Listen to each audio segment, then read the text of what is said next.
आज देश में एक मर्माहत की स्थिति है। सभी भारतीयों के आंखों में आंसू है। सभी, चाहे हिंदू, सिख हो, मुस्लिम हो, ईसाई हो, सभी भारतीय में एक क्षोभ है और एक बदला लेने का आक्रोश है। कांग्रेस पार्टी ने भी और सभी क्षेत्रीय पार्टी ने अपना अपना विचार मंतव्य कहा कि हम सरकार के साथ हैं और इस घटना का हम आलोचना करते हैं। किया अखिलेश यादव जी भी कहा, बिहार सरकार विपक्ष के नेता भी कहा, जदयू भी कहा, ये राजद भी कहा, तेलंगाना भी कहा,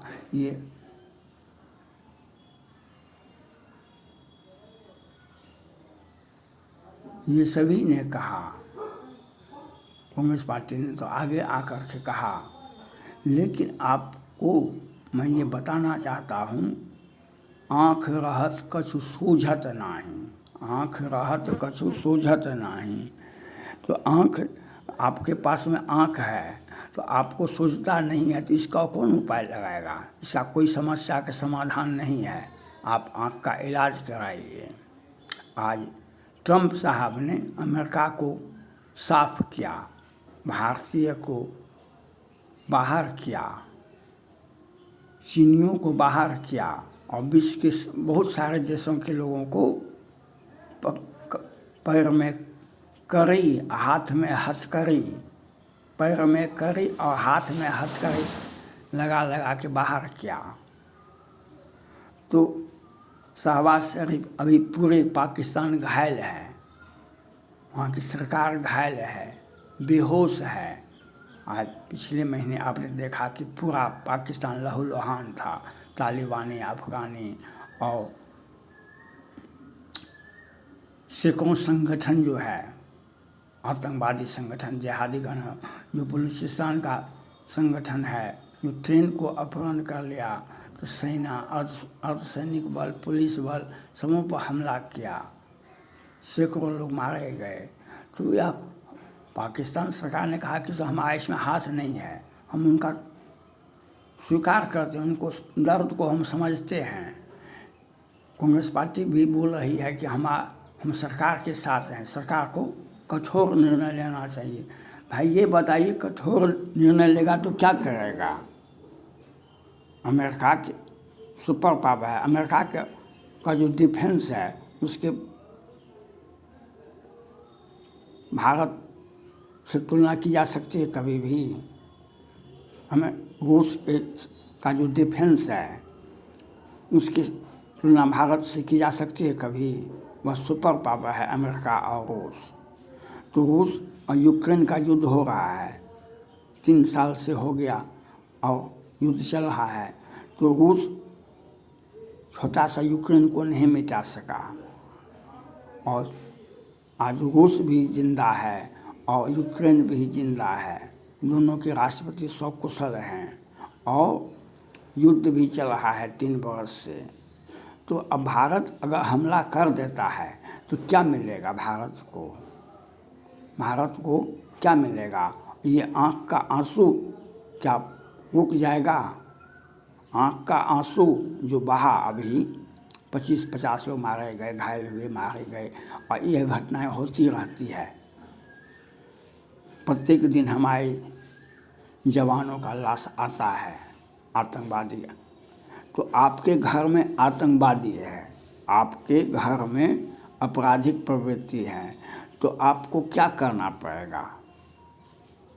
अमेरिका ने किया, अभी भारतीयों समेत पूरे चीनियों को वापस किया, बाहर किया। शहबाज शरीफ ने तालिबानियों को, अफगानियों को बाहर किया। तो कांग्रेस पार्टी जब बोले कि NRC लागू करे मोदी जी, ये अखिलेश यादव जी भी खूब बोल रहे हैं आजकल, तो वे बोले कि NRC लागू करो। ममता बनर्जी शाहजहां शेख को कितना सम्मान, कितना ध्यान रखते हैं। तो ये बोले जो हम NRC लागू करें केंद्र सरकार, वह लागू करे। बिहार में जो ये 100 पार्टियां हैं बिहार में, सबके सब प्रधानमंत्री के उम्मीदवार हैं, मुख्यमंत्री के उम्मीदवार बहुत कम हैं। आप प्रधानमंत्री नहीं बन पाएंगे, मुख्यमंत्री तो बन ही जाएंगे हम। तो ये सभी पार्टी अपना अपना बयान दे कि एनआरसी लागू करो। जदयू भी बोले, राजद भी बोले, चिराग पासवान भी बोले, जीतन राम मांझी भी बोले, देश में जितनी भी राजनीतिक पार्टियां हैं, जो प्रशांत किशोर भी बोले, जो घोटाला करके कांग्रेस पार्टी का ये जदयू का पैसा लेकर के अभी पार्टियां बना लिए हैं, वे भी बोले कि एनआरसी लागू करो। तो ये सभी क्षेत्रीय पार्टी को बोलना पड़ेगा, कांग्रेस पार्टी को बोलना पड़ेगा, युद्ध नहीं समस्या का समाधान है। हम पाकिस्तान पर हमला नहीं करें, हमारा ये मानना है। किसी भी परिस्थिति में भारत को हमला नहीं करना चाहिए। और लेकिन जैसे ट्रंप ने खाली करवाया अमेरिका से भारतीयों समेत विश्व के अनेक देशों के लोगों को, जैसे शहबाज शरीफ ने खाली करवाया अफगानी तालिबानी नागरिकों को, वैसे ही भारत सरकार भी, मोदी जी भी कश्मीर को खाली करवावे। हिंदुओं को मारो काटो और हिंदुओं के ज़मीन पर पाकिस्तानी को बसा दो, बांग्लादेशियों को बसा दो। तो जब ये लोग रहेंगे तब तो हमारे जवानों का जो शहीद होंगे ही, हमारे हिंदुओं को तो काट के फेंका यही जाएगा। हमारे हिंदुओं को तो ऐसे मारा जाएगा और लौट में थौक में मारा जाएगा, मारा जाता है आज तक। ये अमेरिका के उपराष्ट्रपति भी भारत में हैं और वे भी बोले, तो देख रहा है दुनिया।